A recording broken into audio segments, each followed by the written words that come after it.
చంద్రబాబు తనయుడు నారా లోకేష్ బాబు మాటల్లో ఏముందో కానీ ప్రతిసారి అవమానాల పాలే అవుతూ వస్తున్నారు.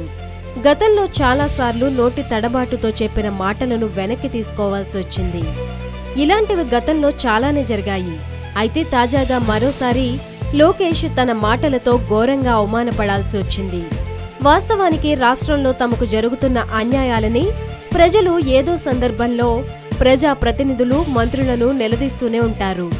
ఎన్నికల సమయంలో మేనిఫెస్టోలో పొందుపరిచిన పథకాలు నేటికి అమలు చేయని ప్రభుత్వం తలపెట్టిన ప్రతి కార్యక్రమంలోనూ టీడీపీ ఎమ్మెల్యేలతో పాటు మంత్రులను సైతం ప్రజలు నిలదీస్తున్నారు.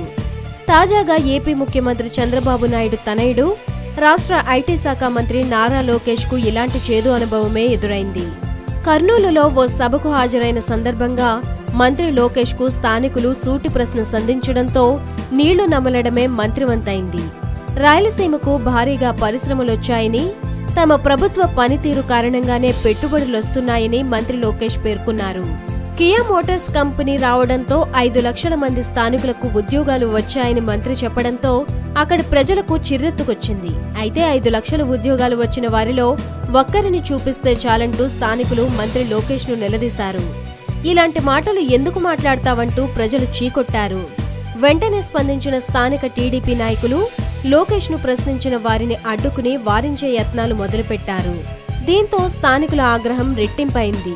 మీ నాయకుడి ముందు మీరు ఎలాగూ మాట్లాడలేరు, కనీసం మమ్మల్నైనా మాట్లాడనివ్వండంటూ టీడీపీ నేతలపై కర్నూలు వాసులు మండిపడ్డారు.